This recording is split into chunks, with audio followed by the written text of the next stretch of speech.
Ok, donc bonsoir à tous. Nous allons aujourd'hui traiter de la théorie des radiobursts, en fait des FRB, des sursauts radio rapides, comme nous avons la dernière séance décrit les observations. Donc voici les contraintes qui sont dues aux observations. Donc je rappelle un petit peu ce que nous avons découvert, c'est qu'en 2007, Lorimer a découvert ce sursaut qui était le premier. Et nous avons découvert que ces sursauts étaient extragalactiques. Pourquoi? Parce qu'il y a une mesure de dispersion. Donc, je vous rappelle ici le diagramme temps-fréquence. Donc, ces sursauts arrivent à haute fréquence en premier, puis ensuite, ils arrivent plus tard à basse fréquence. Vous voyez que l'échelle, c'est 1 seconde, ici à peu près. Donc, 0,1 seconde.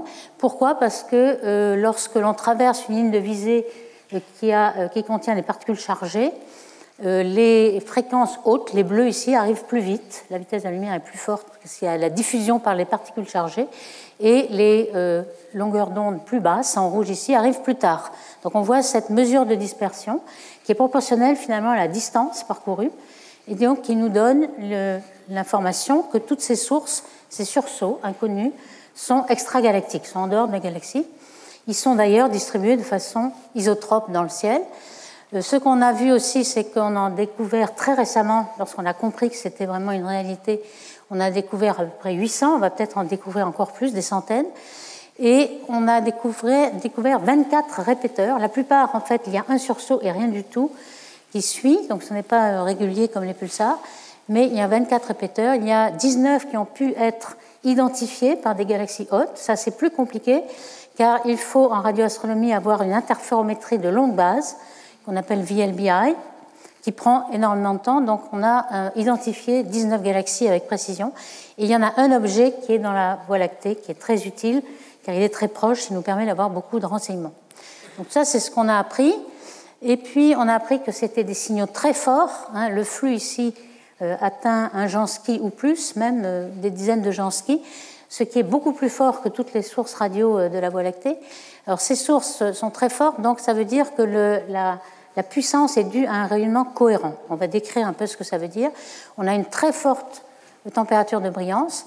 On sait aussi que la durée de ces radiobursts est de 5 millisecondes ou moins, 1 milliseconde. Donc, lorsqu'on sait que la variabilité d'une source est liée à la taille de cette source, ça veut dire que ces objets sont très compacts. Donc, étoiles à neutrons ou trous noirs, on est tout de suite orienté. Et puis, il y en a qui sont vraiment cataclysmiques, qui se détruisent leur objet, une supernovae, une fusion d'objets compacts, ou alors d'autres qui sont de grande durée de vie, donc peut-être des étoiles à neutrons à fort champ magnétique, des magnétars, etc. Donc voici un petit peu le résumé de ce qu'on a appris au point de vue observation.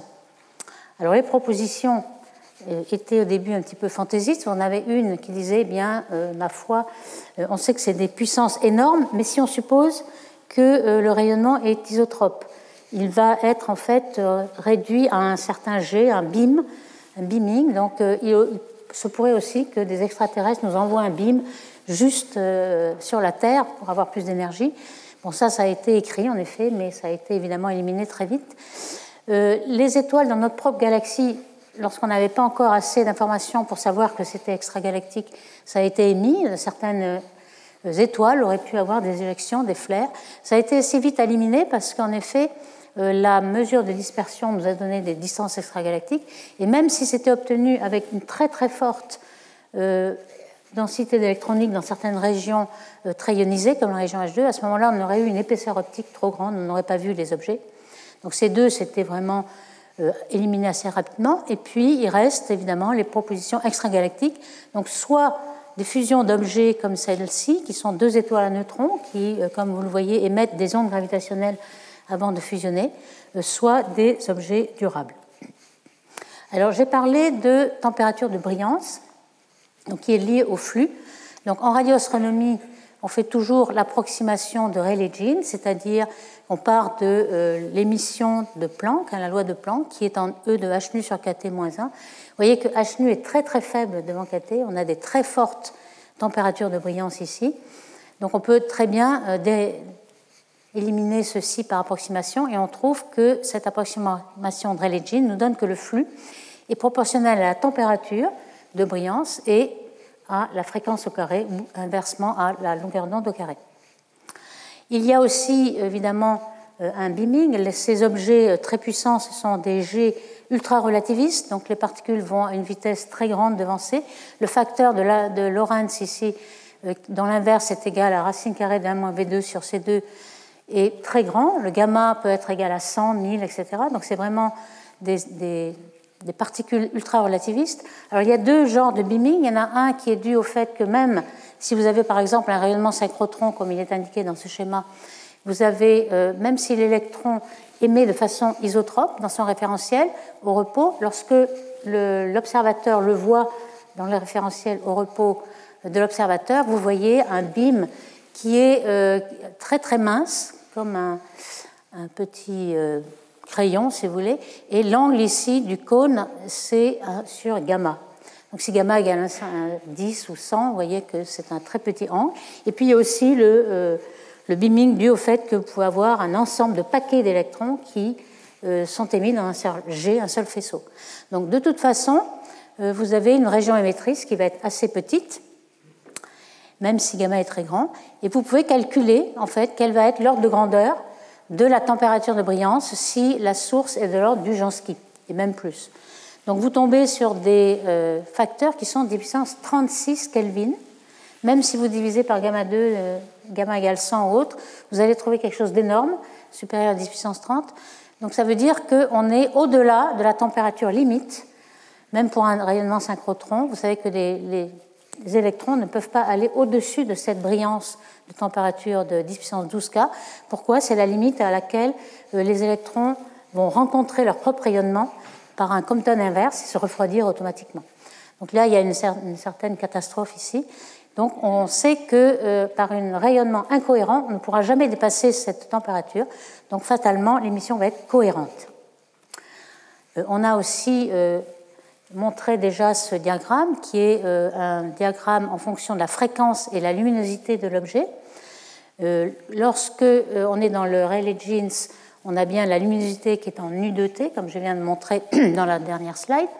Donc vous voyez qu'ici, vous avez à nu au carré, ici, vous avez une température constante. Ici, c'est 10 puissance 12, puissance 24, 36. Donc c'est toutes les températures correspondantes à tous ces objets. Ici, nous avons les pulsars. On a parlé aussi de RAT, qui sont des pulsars, mais avec périodes très irrégulières. Et puis tous les sursauts rapides, les FRB, sont ici, sont très très lumineux, de façon intrinsèque, même par rapport aux pulsars. On a trouvé quand même des objets comme celui dans la Voie lactée, et puis celui dans Messier 81, qui est une galaxie proche, qui sont un peu intermédiaires, car ils sont plus proches, on peut les voir. Par contre, tous ceux qui sont vraiment très loin, extragalactiques, sont bien au-dessus des pulsars. Et vous voyez que la température qui correspond à ces FRB, c'est 10 puissance 36 K, comme on venait de le voir. Donc c'est vraiment, ça montre bien que tous, sans nul doute, sont en luminosité, un rayonnement cohérent. Alors qu'est-ce que ça veut dire cohérent? Ça veut dire que toutes les particules qui vont émettre un rayonnement sont en phase, l'émettent au même moment. C'est un peu comme l'effet laser ou l'effet Maser. Vous avez une émission stimulée et non pas une émission incohérente. Alors ici, le schéma serait celui-ci pour incohérent, c'est-à-dire que les phases de la sinusoïde ne sont pas en phase, précisément, et donc elles vont s'annuler, interférer, et un petit peu comme une marche au hasard, vous allez avoir une somme qui va être non pas en n, mais en racine de n, et l'énergie, qui est le champ au carré, va être en n2 pour une émission cohérente. Alors cohérente, c'est que vous sommez, tous sont en phase, donc s'il y a n particules, l'émission, le champ E sera en n et l'énergie en n au carré. Donc vous avez quelque chose de très... Évidemment, n, ce sont des nombres énormes. Donc vous avez, lorsque vous avez une émission stimulée, vous avez une énergie bien plus grande. C'est comme ça qu'on peut atteindre les températures de brillance que l'on a vues. Alors vous avez plusieurs façons d'émettre ces émissions cohérentes. Par exemple, vous aurez toujours un petit peu ce schéma donc d'un objet très compact, mettons étoile à neutrons ici, avec un champ magnétique très fort. On va voir que c'est très important d'avoir ce champ magnétique. Vous avez un certain nombre, un dipôle en fait, de champs magnétiques. Vous avez un certain nombre de lignes de champ qui sont fermées, et puis l'émission des particules chargées va se faire par ces lignes qui sont ouvertes. Donc on appelle ce rang le cône d'émission ici. On a une calotte polaire qui va émettre toutes les particules. Alors, comme d'habitude, ces étoiles à neutrons qui tournent autour d'un axe qui est différent de l'axe magnétique. On a un certain angle alpha. On a pu regarder statistiquement sur tous les pulsars observés. Cet alpha, il est de l'ordre de 30, 45, jusqu'à même 90 degrés. Donc ce n'est pas un petit angle, c'est un assez grand angle. Et vous avez des lignes de champ qui sont relativement courbes. Donc ce qui va arriver, c'est que vous allez avoir un champ électrique parallèle au champ B, qui va être, alors par un mécanisme à voir, qui va être déclenché par peut-être une reconnexion magnétique ou un autre phénomène énergétique, peut-être un tremblement de terre de l'étoile à neutrons qui va donner une grande énergie, donc un champ électrique parallèle à ce champ B.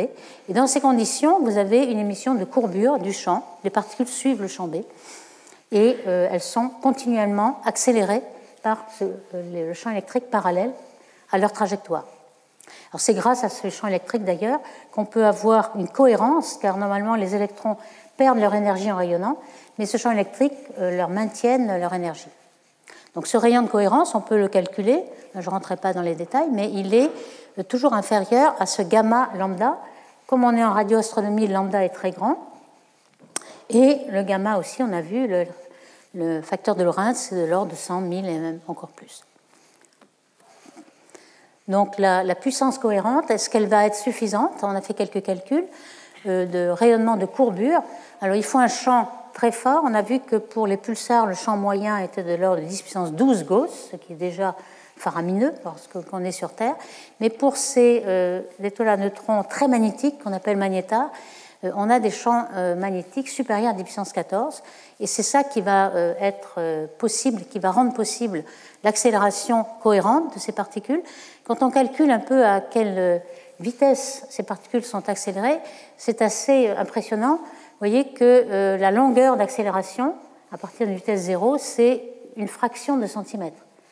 Donc en 10-2 cm. Comme ces particules vont à une vitesse c, il faut très peu de temps, 10-11 secondes, pour les accélérer. Donc c'est pratiquement instantané, vous avez une accélération instantanée, et vous voyez un petit peu qu'on va pouvoir avoir des paquets de particules qui vont être stimulées en même temps. Donc ce qui va dominer, c'est une puissance de rayonnement de courbure cohérent en n au carré, et non pas du synchrotron incohérent. Alors ce qui a été calculé ici par Cooper et Vigers par exemple, en fonction de la période de rotation, en fonction de la courbure de la ligne de champ auquel on fait référence ici. Vous voyez que selon la luminosité des FRB qui sont les plus lumineuses, ou les pulsars, ou bien même les intermédiaires ici, on y arrive avec une certaine courbure évidemment, et il faut que le champ B à la surface soit très grand. Donc c'est pour les grands champs magnétiques de surface, et il faudra rester sans doute près de la surface pour avoir ces champs, et on ne pourra certainement pas avoir ce rayonnement et ces sursauts très loin de l'étoile. Donc ces propositions qui sont pour l'instant des hypothèses, on va voir si elles sont vérifiées, pour les propositions extragalactiques sont les fusions donc d'étoiles à neutrons. Alors ici, il y a l'effondrement aussi d'une étoile à neutrons qui a été proposé d'abord. Je vais le décrire. Pourquoi l'étoile à neutrons s'effondre en trou noir? Eh bien, lorsqu'elle perd sa rotation, elle n'a plus assez de force centrifuge et elle va perdre son support de rotation cinétique. Donc la fusion, ou alors des sursauts. Là, ce sont des phénomènes uniques. Et puis, pour des phénomènes qui se répètent, donc les magnétars, comme cette étoile à neutrons avec un champ très très fort, supérieur à 10 puissance 14, qui peut donner plusieurs pulses et puis avoir une durée de vie peut-être 1000 ans, 10 000 ans, etc. Alors le Blizzard, justement, qui a été un de ces premières propositions par Falke et Rezzolla en 2014, c'est une étoile à neutrons. Alors pourquoi elle se crée, même si elle a une grande masse, elle ne devient pas trou noir tout de suite, c'est qu'elle est en rotation très très rapide. Donc la force centrifuge permet d'éviter qu'elle tombe tout de suite en trou noir. Il y a une certaine équation d'état qu'il faudrait connaître, on ne la connaît pas, c'est la densité moyenne en grammes par centimètre cube qu'il y a à l'intérieur de l'étoile à neutrons. On ne le connaît pas, on sait qu'en effet les neutrons sont dégénérés, mais il pourrait y avoir une purée de quarks au centre, et puis peut-être au bord la gravité est un peu moindre, donc des neutrons, et puis des particules chargées qui sortent. Donc selon cette densité-là, vous avez plusieurs courbe ici oméga. Alors soit elle ne tourne pas du tout, soit elle tourne au maximum à la fréquence de rotation angulaire qui est keplérienne, qu'on appelle oméga k. Keplérien, ça veut dire simplement que la force de gravité qui rappelle les particules autour, là, est fonction de la masse de l'étoile. La force de gravité, c'est donc Gm sur R2. Et puis, elle est égale à la force centrifuge. Donc, on a exactement équilibre. Évidemment, si vous faites tourner plus, vous allez éclater l'étoile. Donc, ça, c'est la zone interdite. C'est oméga plus grand qu'oméga k. Et puis, toutes les petites courbes de différentes couleurs, c'est une fraction de cette rotation keplérienne. Alors, vous voyez que vous avez des trajectoires en fonction de la masse de l'étoile. Alors, par exemple, 2,1 masse solaire. Lorsque elle va, par rayonnement des particules dans le champ magnétique, elle va perdre un peu son énergie cinétique. Son spin va diminuer, on appelle un spin down, si vous voulez. Et donc, elle va arriver jusqu'à oméga égale 0. Et elle ne sera pas encore dans la zone très instable qui se trouve ici, où vous n'arrivez pas à une étoile à neutrons à la fin, mais vous arrivez à un trou noir. Donc, c'est ce blitzard qui va arriver sans doute en millisecondes et qui va représenter peut-être un sursaut radio énorme. Et c'était ça l'hypothèse de Falke et Resola. Donc, peut-être seulement 3% des supernovae qui sont devenues une étoile à neutrons auront ce destin. Alors, on aimerait savoir si les FRB sont dus à des étoiles jeunes ou à une population jeune d'étoiles ou à une population assez âgée. Il y a deux exemples, les deux exemples les plus proches, excusez-moi, qui sont le sursaut gamma-ray, le soft gamma-ray repeater, en fait, un sursaut gamma, mais qui est une supernova, due à une étoile jeune, massive, qui vient d'exploser en supernova depuis 10 ou 16 000 ans, en fait. Et celle-là est dans notre galaxie, en effet, dans une région de formation d'étoiles récente. Par contre, dans Messier 81, on a découvert, grâce au VLBI, on a découvert le FRB coïncider à un amas globulaire d'étoiles très vieilles, relativement loin du centre de la galaxie, où il n'y a absolument aucune étoile depuis des milliards d'années. Donc on voit que les deux existent. On ne sait pas exactement en quelle proportion. On n'a pas assez encore de galaxies hautes. On en a 19, on a vu, qui sont identifiées pour faire des statistiques. Donc ce qu'on va faire, c'est qu'on va prendre tous les FRB, les datas en bleu ici, et on va en regarder en fonction de la mesure de dispersion, qui est un indicateur de distance, pas exact, parce que vous pouvez avoir aussi une petite partie de la mesure de dispersion qui est due à la Voie lactée et puis à la galaxie haute, que l'on ne connaît pas. La Voie lactée, on peut la corriger, mais la galaxie haute, on ne peut pas. On pense qu'en les prenant tous ensemble, statistiquement, on va avoir un indicateur de distance et de redshift, en fait. Donc, ce qu'on peut faire, c'est comparer, en fonction de redshift, le taux de formation, l'histoire de formation d'étoiles de l'univers, qu'on appelle SFH ici, en violet, et vous voyez que ça ne correspond pas du tout. C'est-à-dire que statistiquement, sur les 1000 à peu près FRB qu'on a détectés, elles ne suivent pas l'histoire de la formation d'étoiles de l'univers, en fonction de la distance, du redshift ou de l'énergie, etc. Donc, vous voyez, cette simulation nous montre que ça ne suit pas les zones de formation d'étoiles récentes. Donc, ça ne peut être qu'une exception. Ce cas-là, la majeure partie n'est pas associée à des étoiles jeunes. Alors, on pourrait aussi regarder avec quel délai ils sont associés. On a essayé un délai de 3 ou 4 milliards d'années. Il n'y a que le délai de 10 milliards d'années qui marche pas mal. Vous voyez en bleu les sursauts rapides, FRB, et la courbe de formation d'étoiles de l'univers en prenant un délai de 10 milliards d'années. Ou alors, on accumule toutes les étoiles qui se sont formées, pas seulement les étoiles qui sont à un moment donné, et on voit que ça marche aussi. Donc finalement, il y a autant de FRB, même plus, qui sont associés à des vieilles populations d'étoiles et non pas à des jeunes. Donc ça nous indique quelque chose sur l'origine. Alors on voit que les FRB peuvent avoir aussi une utilité cosmologique. On l'a déjà souligné aussi, c'est qu'on doit pouvoir, puisqu'ils sont à grand redshift, connaître peut-être où sont toute la matière ordinaire manquante. Elle peut tracer par les lignes de visée. Est-ce que on sait que la matière ordinaire est sortie des galaxies, en fait, il n'y a que 20% au plus dans les galaxies et qu'elle se retrouve dans l'espace intergalactique. On ne sait pas trop si elle se retrouve, cette matière ordinaire, juste autour des halos de matière noire ou bien dans les filaments cosmiques, etc. Donc on a fait des simulations. Alors pour l'instant, on n'a pas encore assez de FRB pour discriminer, mais en fonction du redshift, on peut savoir la probabilité que l'on aurait de les trouver autour de certains halos de certaines masses, en fonction de leur masse, et surtout en faisant l'hypothèse que les baryons tracent la matière noire ou qu'elles ne le tracent pas, etc. Et en plus, alors ici, c'est juste l'illustration que l'on a deux informations. En fait, on a la mesure de dispersion qui décroît comme nu au carré, et puis aussi la largeur du pulse. Vous voyez qu'on a, pour les pulses qui sont encore plus lointains, on sait que les pulses sont élargis. Alors là, les modèles qui ont été faits sont les modèles un peu simples de galaxies en carré, si vous voulez. Évidemment, à une dimension, en trois dimensions, ce serait un peu rond, donc on l'appelle top hat, ça ressemble. Hein.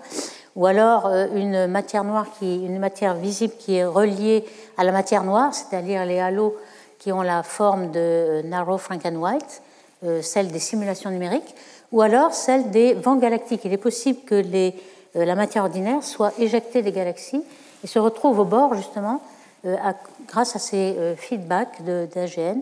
Donc on voit que ces trois hypothèses nous donnent des probabilités de DN très différentes. Donc on va pouvoir, lorsqu'on aura plus de FRB, en déduire quel va être le contenu, où sont les baryons manquants dans l'univers. Donc, cette parenthèse mise à part, donc je reprends sur mes mécanismes de rayonnement. Ils sont de deux types. Le premier type, donc le rayonnement de courbure, donc on a déjà parlé, cohérent, et qui est dû au fait que vous avez des lignes de champ avec un champ électrique parallèle. Alors, à quoi cela est dû ?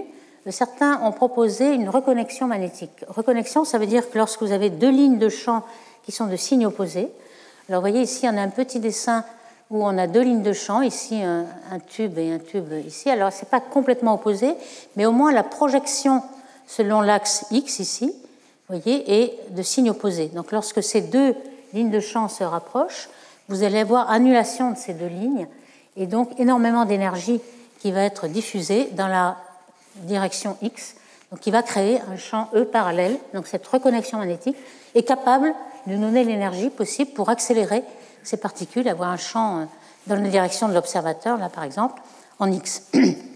Donc vous pouvez avoir délimité une petite zone qui va être cohérente, où toutes les particules vont avoir la même énergie et vont pouvoir émettre cette relation rayonnement de courbure cohérent. Il y a aussi un rayonnement maser synchrotron, donc pas le synchrotron incohérent, mais cohérent. Donc un maser, c'est comme un laser, vous avez une émission stimulée. Cette émission sera stimulée par des chocs ultra-relativistes. Cette hypothèse a été émise par Metzger et al. Donc le schéma un petit peu simple, mais qui donne bien un peu l'idée, c'est que vous avez donc une magnétar, une étoile à neutrons très magnétique, avec les lignes de champ magnétiques ici, qui tourne. Alors évidemment, il y a un faisceau qui, de temps en temps, est émis, peut-être par une réorientation des neutrons dans l'étoile.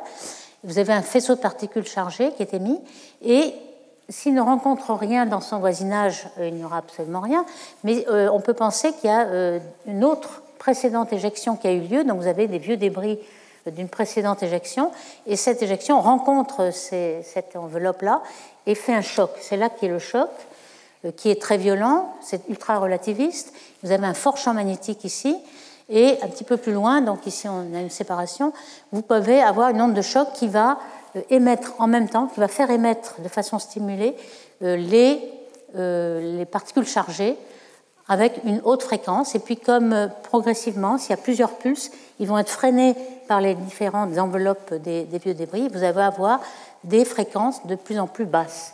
Alors ça, c'est très intéressant parce qu'on avait remarqué dans la précédente présentation que ce qu'on observait, c'était un effet de trombone triste, là, un effet de son qui baissait en fréquence.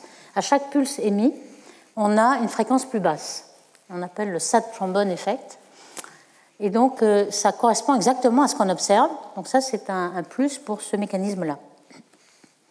Voici un petit peu le mécanisme plus détaillé.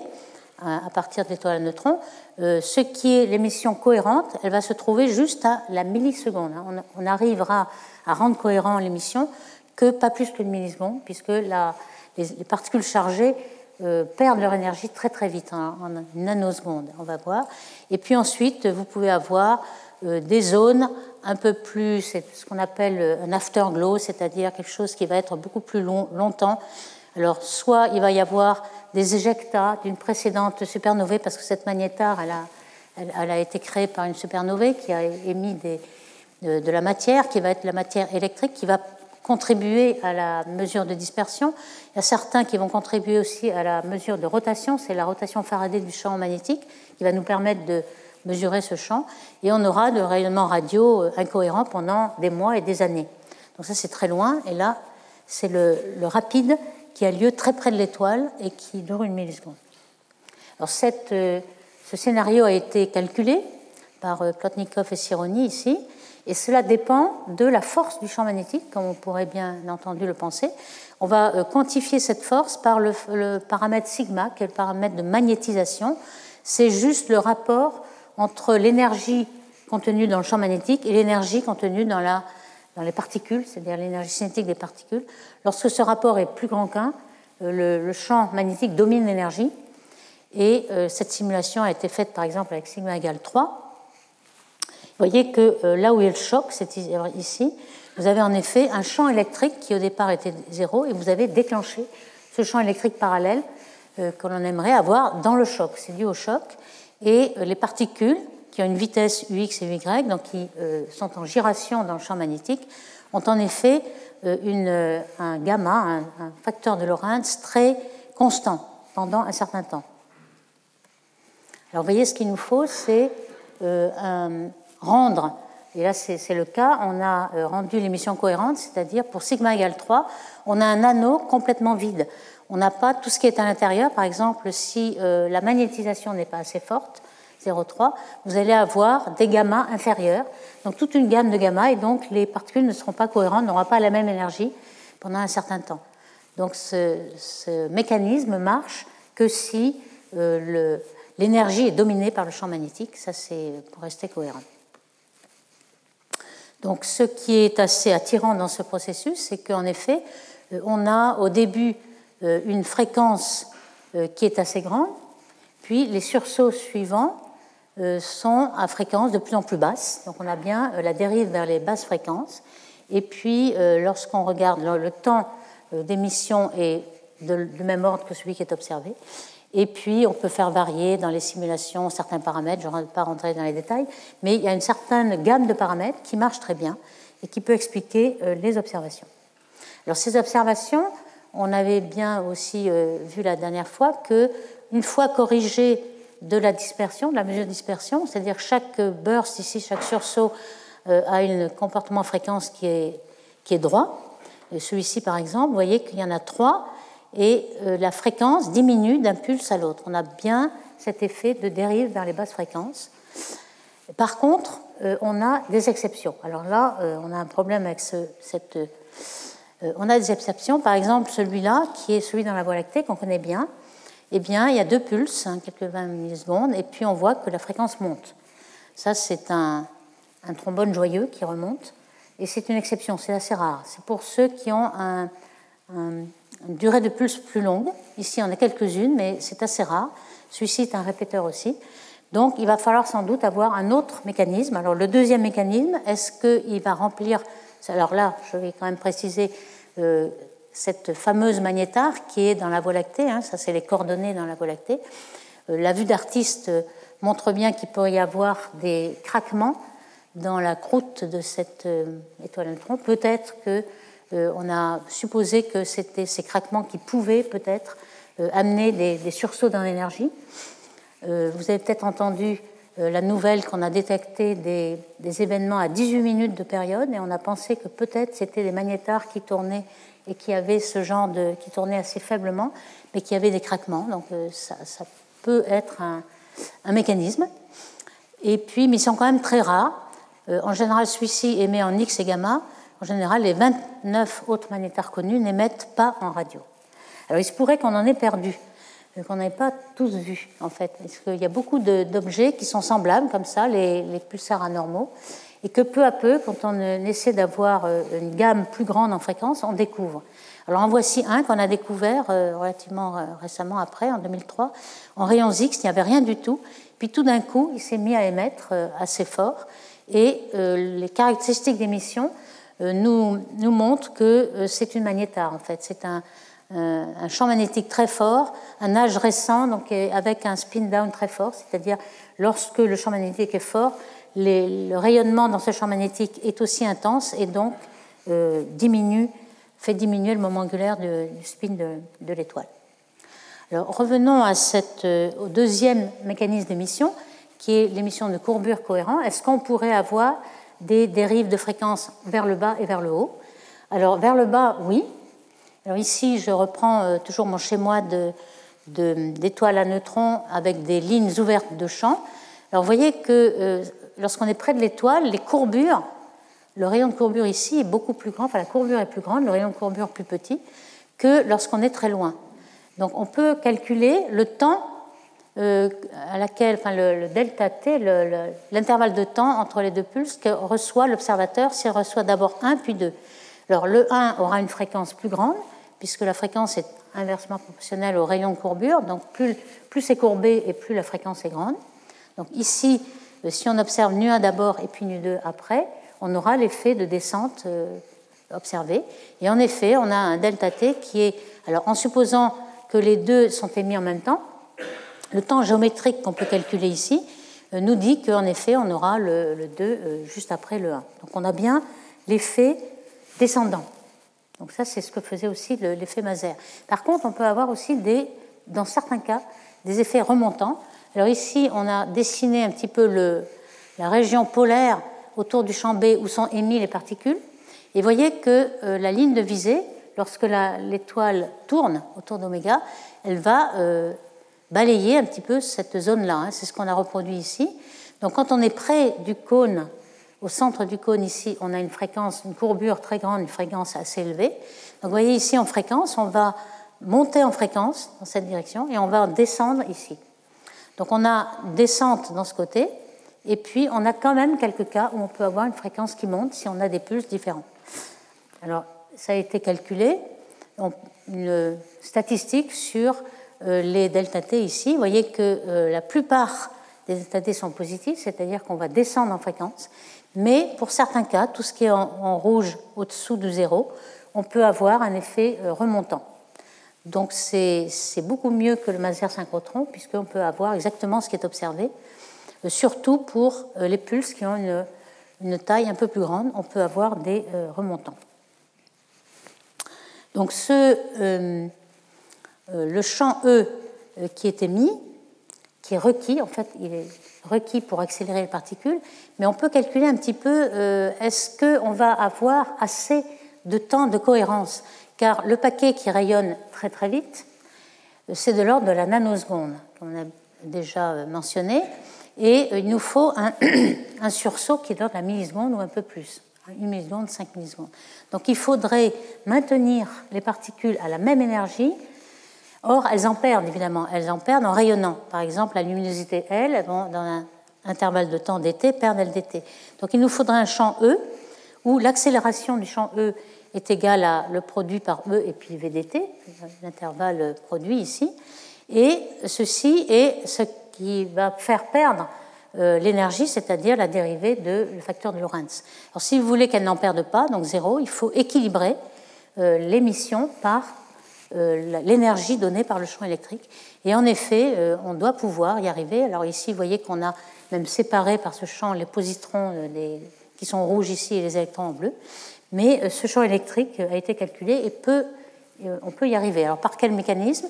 Par exemple, par la production d'ondes d'Alven. Les ondes d'Alven, c'est des instabilités magnétiques dans les lignes de champ. Vous voyez ces lignes de champ qui ont ces instabilités, qui produisent des minima de charge, des maxima de charge, donc des clumps un petit peu. Et on a des instabilités à deux courants. Vous avez les électrons qui passent d'un côté et les positrons de l'autre. Je ne sais pas si vous voyez bien, mais on a des rouges qui sont positives et les bleus négatives.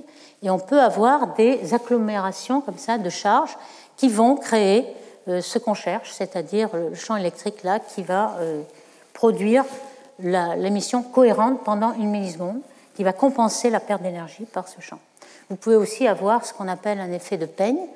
Ces étoiles à neutrons ne sont pas forcément isolées. Il y a peut-être des compagnons avec un plasma qui a un vent de particules chargées qui repousse la magnétosphère de l'étoile. Donc si vous avez 3 petits paquets qui vont vous donner des sursauts ici, la ligne de visée étant là, vous en avez dans cette direction-là, vous veillez d'abord celui-ci, et puis peu à peu, lorsque le plasma aura replié même les lignes de champ, vous allez voir le 3e paquet avec des fréquences descendantes, etc. Donc ça a été aussi un mécanisme qui a permis d'essayer d'expliquer ces fréquences qui sont descendantes. Alors c'est cette fameuse observation que ce mécanisme de courbure cohérente marche très bien. Ici, vous avez des données qui sont les points avec plusieurs sursauts rapides FRB, et les modèles sont les courbes ici qui montrent à peu près ce qu'il faut.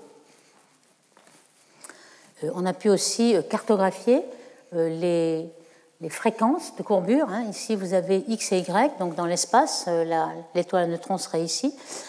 Et vous voyez en couleur la fréquence, ou selon que le champ est dipolaire ou quadrupolaire, ici la fréquence toujours. Et on peut aussi cartographier le champ électrique qu'il faudrait pour arriver à faire des sursauts de millisecondes. On ne sait pas encore l'origine, mais on sait celui qu'il nous faut pour égaliser la perte d'énergie ici. Et vous voyez qu'il faut un champ E qui décroît en 1 sur R2. Ici, c'est la distance à l'étoile. Et en couleur, vous avez le champ électrique qui décroît. Donc ici, il est très fort et puis il décroît. Donc on sait ce qu'il nous faut. Et donc, si l'on observe ces sursauts, on va pouvoir en déduire peut-être la source. C'est ça le but. Donc tous les mécanismes que je vous ai montrés ici sont quand même dérivés un peu de ce qu'on connaît sur les pulsars.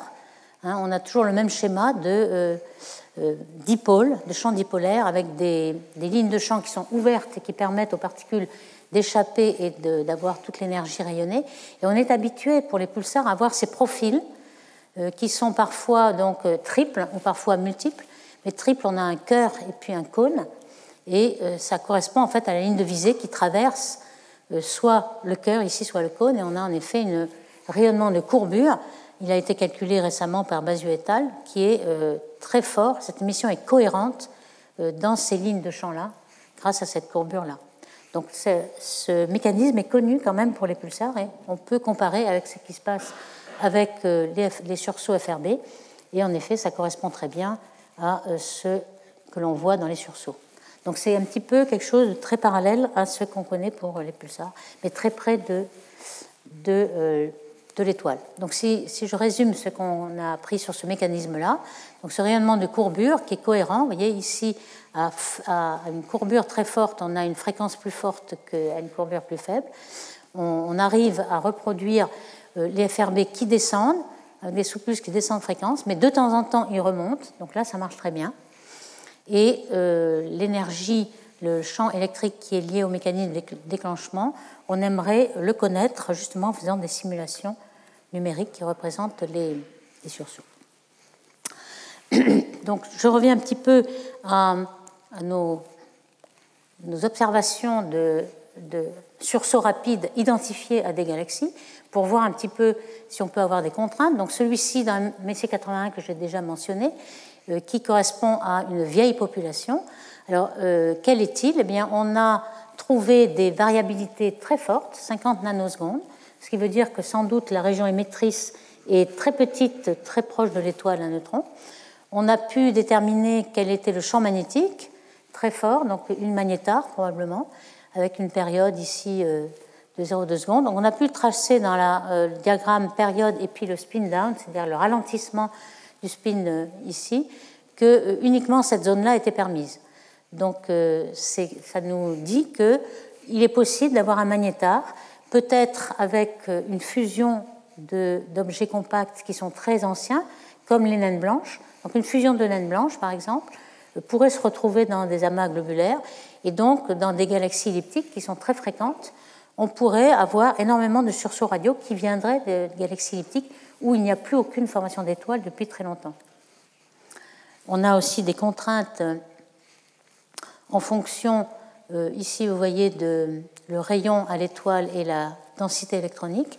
En couleur, vous avez à la fois le delta T et le dm. Alors la mesure de dispersion, donc vous voyez la mesure de dispersion doit être inférieure à cette quantité, ici le delta T.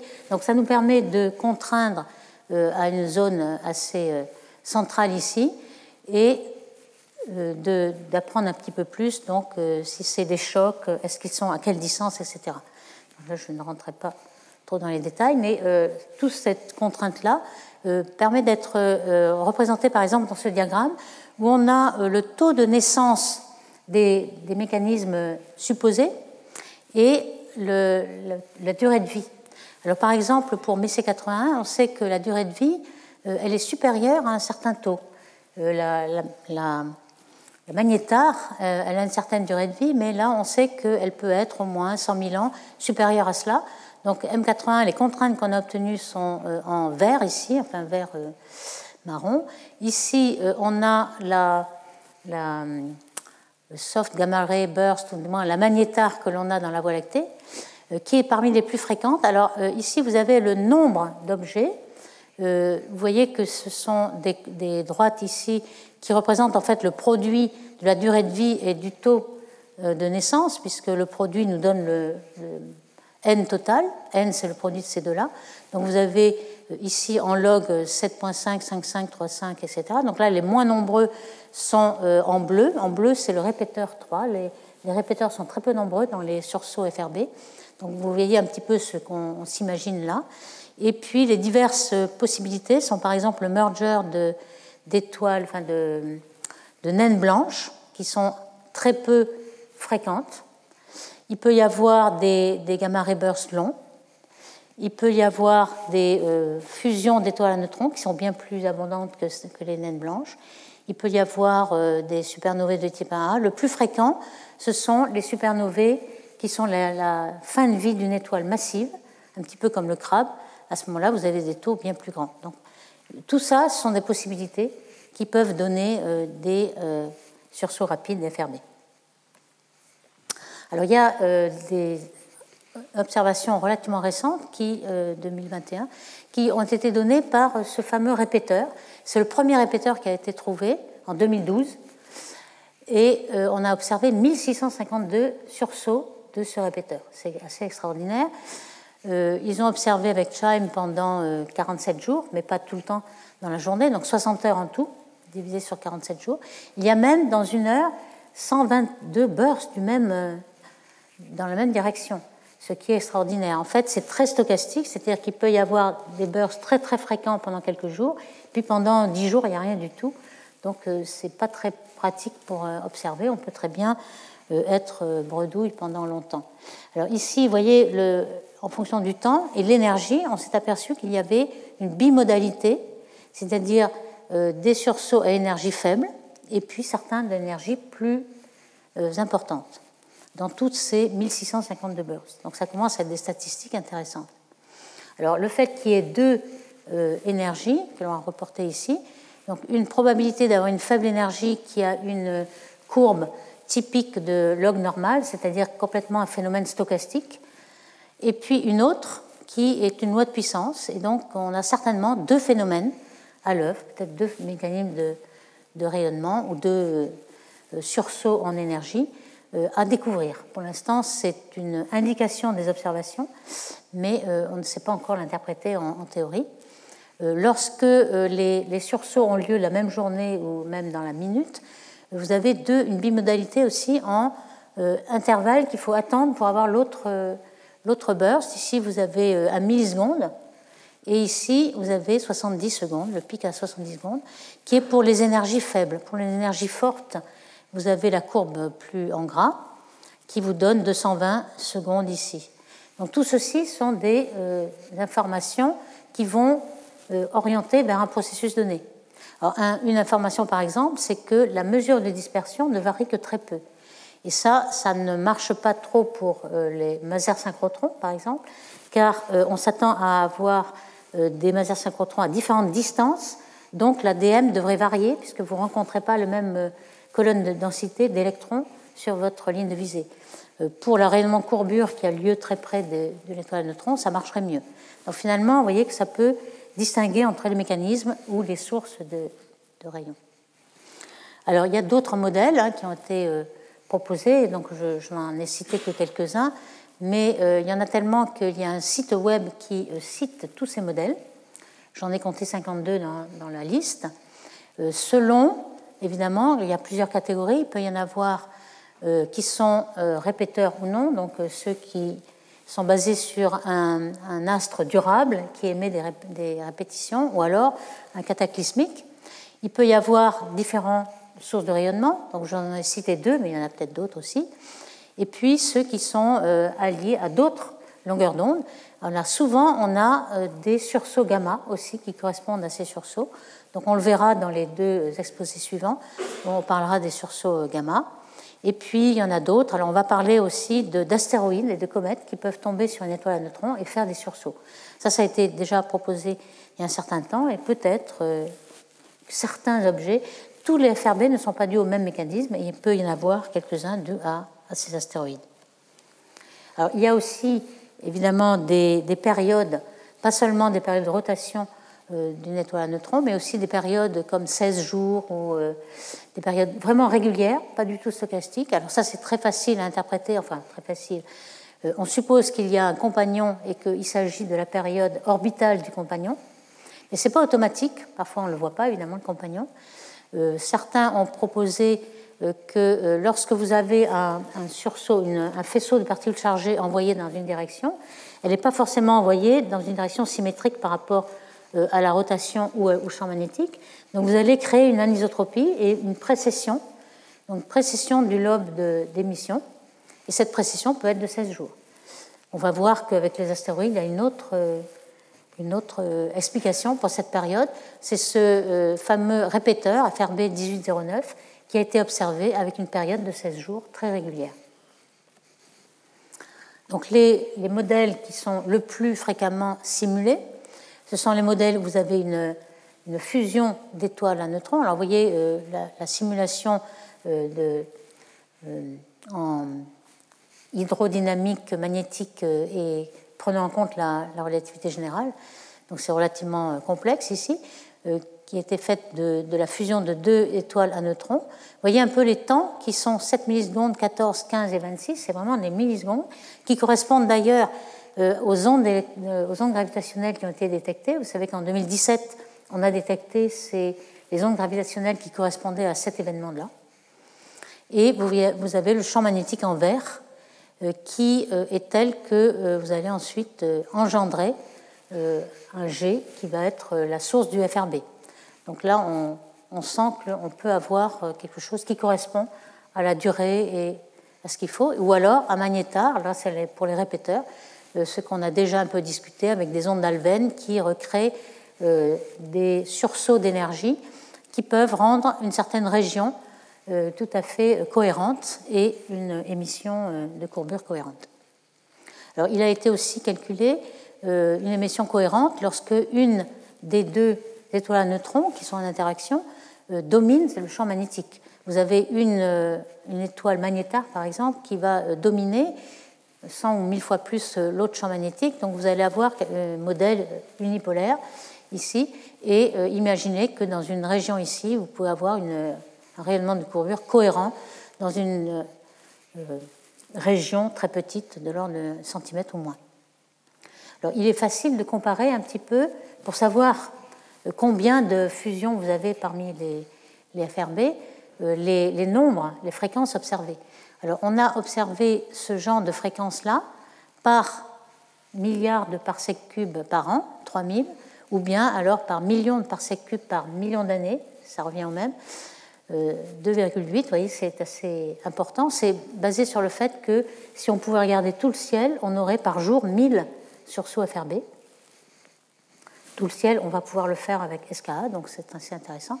Alors on peut le comparer au nombre estimé de fusions étoiles à neutrons, trous noirs. Alors ça, c'est très petit, 10 fois inférieur. Donc les trous noirs ne doivent pas être, ils ne sont pas très prenants. Par contre, les étoiles à neutrons, C'est très variable, hein, le taux est très variable, mais ça pourrait correspondre à une fraction significative des sursauts FRB. Ça, c'est quelque chose qui a été estimé relativement récemment, donc on connaissait un tout petit peu plus les fréquences. On en a un petit peu recalibré avec toutes les ondes gravitationnelles, les événements ondes gravitationnels qui ont été observés. Les étoiles à neutrons, on n'en a pas vu beaucoup encore. On a vu beaucoup de fusions de trous noirs, mais pas beaucoup. Mais ils sont beaucoup plus difficiles à observer. Donc il faut recalibrer en fonction de ce qu'on sait sur la visibilité de ces fusions d'étoiles à neutrons en ondes gravitationnelles. Donc voici un petit peu le schéma que l'on peut penser aujourd'hui. On a vu cette étape-là, hein, en 2017. On a vu les ondes gravitationnelles de 2 étoiles à neutrons. On a vu que soit le résultat, c'était un trou noir peut-être avec de la matière ordinaire autour, en disaccrétion, donc quelque chose qui va être lumineux. Et en effet, dans l'événement de 2017, on ne sait même pas trop si on a fini avec une étoile à neutrons vraiment ou qui est devenu un trou noir ou le contraire, on ne sait pas exactement. Mais en tout cas, on a vu beaucoup d'événements lumineux en ondes électromagnétiques, que ce soit bleu, rouge ou même en radio. Le radio est beaucoup plus loin. Vous voyez un petit peu le modèle ici. Et on a détecté ça des années après, c'est-à-dire en 2020-2021, par rapport à 2017. Donc très, très, très rapidement, on a eu le gamma ray burst, en même temps que les ondes gravitationnelles, à la seconde près. Par contre, tout le reste, c'est un peu décalé en fonction de la longueur d'onde. Alors, j'ai parlé de pulsars et d'astéroïdes. Je vais décrire un tout petit peu les modèles qui ont été proposés par Dai et al., qui se basaient déjà sur une petite simulation de Colgat et Petschek en 1981. Alors, à l'époque, on n'avait pas encore détecté les FRB, mais on pensait que peut-être il y avait des étoiles à neutrons qui étaient autrefois des étoiles qui avaient explosé en supernovae et qui avaient gardé leur système de planètes ou d'astéroïdes autour de leur plan d'écliptique, si on peut dire. Ou alors, ça venait d'un compagnon qui est toujours une étoile normale, mais il est possible, d'ailleurs, les premières planètes extrasolaires, on les a découvertes autour d'un pulsar. Donc c'est possible que le pulsar garde ces planètes et ces astéroïdes. À ce moment-là, lorsqu'un astéroïde arrive très proche de l'étoile à neutrons, vous voyez qu'il y a des forces de marée très importantes qui vont déformer, c'est un petit peu le même phénomène que la crêpe stellaire, d'une étoile qui arrive près d'un trou noir et qui est tellement déformée que ça devient une crêpe. Donc votre astéroïde, là, qui avait une petite forme classique, soit une sphère, soit une patatoïde, va être déformé de façon très fine. Il va rentrer donc dans l'étoile avec un champ magnétique très très fort, et donc les particules chargées vont sortir, vont être accélérées et émettre ce rayonnement de courbure, toujours le même. On a des champs de Beck-courbes et puis des champs électriques qui vont être engendrés avec une émission cohérente. Donc il est possible qu'un astéroïde qui rentre dans une magnétosphère d'étoiles à neutrons puisse produire ce mécanisme de courbure cohérente. Un autre modèle a été proposé par Motez et Zarka, plus sur les ondes magnétosoniques. Ils se sont basés un peu sur ce qu'ils connaissaient sur Jupiter, en fait, où il y a ce phénomène, pas d'onde de choc, mais d'ondes magnétosoniques. Donc vous avez des ailes d'Alben ici, et des ondes radio qui sont émises dans cette direction avec peut-être des sursauts selon l'observation sur la ligne de visée. Alors ça, c'était en 2014 et récemment, ils ont un peu amélioré leur modèle. Voisin et al., c'est le même groupe. Alors en supposant cette fois, par exemple, ils ont essayé d'expliquer ce fameux répéteur qui a une période de 16 jours, en supposant qu'il y avait un compagnon, mais que le compagnon ne tournait pas en 16 jours, mais en 49 jours. Et ce qu'on voyait, en fait, les sursauts, c'était lorsque les astéroïdes, alors ça c'est vraiment inspiré par ce qu'on sait du système solaire, où on a des Troyens, des Grecs, etc. Alors, par des résonances, vous avez accumulation d'astéroïdes dans des régions bien données. Les résonances sont dues à l'interaction entre, par exemple, le pulsar et le compagnon, qui vous fait des résonances.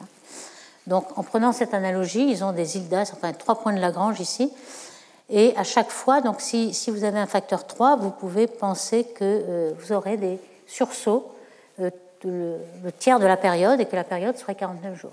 Alors personne ne peut le dire, personne n'a vu le compagnon de toute façon, donc il est possible de faire ce modèle-là et de supposer que l'on a ces sursauts. Alors en effet, ce qui est vu par Chime, c'est cette période-là, de tous les 16 jours, et 16 jours pourraient correspondre au tiers de la période.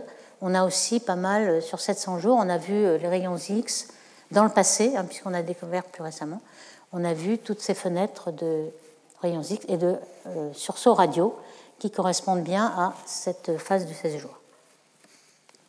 Et enfin, il y a aussi un autre phénomène, c'est un phénomène d'écho. Donc c'est tout à fait arbitraire. Lorsqu'il y a un écho, une réflexion, on a l'impression d'un rayonnement qui va à une vitesse apparente plus grande que la vitesse de la lumière. C'est le phénomène superluminique des échos. Et là, ça irait à 15 000 fois la vitesse de C. En regardant un peu l'ordre de grandeur qu'il fallait mettre à leur compagnon du pulsar, on a un compagnon qui fait à peu près 1/1000 de l'étoile, un neutron. Donc c'est un peu comme le système solaire, vous avez Jupiter qui fait 1/1000. C'est comme une naine brune, en quelque sorte. Et puis, on peut supposer qu'il y a une turbulence autour des astéroïdes pour avoir des sous-pulses et avoir une décroissance en fréquence des sous-pulses. Alors, est-ce que ces astéroïdes survivent et à combien vont survivre des Troyens ou de leur groupe d'astéroïdes? Ils ont fait le calcul pour savoir si on pouvait rayonner à un corps noir. Un corps noir rayonne comme sigma T4. Et est-ce qu'ils vont dépasser la température critique pour que même les matériaux, disons les grains de poussière et l'olivine, la serpentine, tout ce que vous avez dans les astéroïdes, est-ce que ça va dépasser la température des matériaux réfractaires? Eh bien, pas vraiment. C'est-à-dire que même si vous êtes à 0,3 AU, la luminosité que reçoit l'astéroïde du pulsar, il va être inférieure à ce qu'elle peut rayonner. Donc si elle rayonne plus que ce qu'elle reçoit, elle ne va pas dépasser la température maximum, sauf quelques-uns, mais la plupart ne sera pas complètement évaporée. Donc vous pouvez garder vos astéroïdes. Et puis j'en finirai avec une contrainte qui a été aussi utilisée par Krawczyk et Kovetz récemment, en disant que ces FRB sont aussi très utiles pour contraindre sur la ligne de visée les lentilles gravitationnelles et donc peut-être les trous noirs primordiaux. Vous savez que la matière noire a plusieurs candidats. Les trous noirs primordiaux en étaient quelques-uns. Et dans une expérience un petit peu comme qui a été faite par Macho et Eros dans les années 90-2000, on avait regardé les nuages de Magellan et regardé s'il y avait des effets de lentilles gravitationnelles dus à ces éléments compacts et complètement invisibles. Eh bien, avec tous ces FRB, lorsqu'il y en aura beaucoup, on pourrait, voici une simulation, voir les échos, parce qu'en fait, la lentille gravitationnelle vous fait 2 événements, 2 images, donc vous attendez à avoir des échos. Donc il y a certains candidats qui seraient déjà dans les FRB trouvés, mais lorsqu'on en aura beaucoup, on pourra savoir et mettre une contrainte, en fait. Donc on a déjà des contraintes. Ici, c'est la contrainte qui est la fraction de trous noirs primordiaux sur la matière noire totale.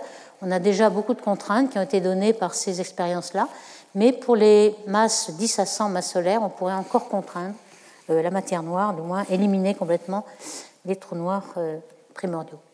Donc, en résumé, on sait qu'on a quand même un grand nombre de sursauts observés. On en aura encore beaucoup plus avec SKA, ça va contraindre beaucoup les modèles. On sait qu'il doit exister plusieurs mécanismes, soit cataclysmiques, comme les blizzards qui détruisent leur objet, soit des magnétars qui ont des répétitions et qui sont durables pendant des milliers d'années.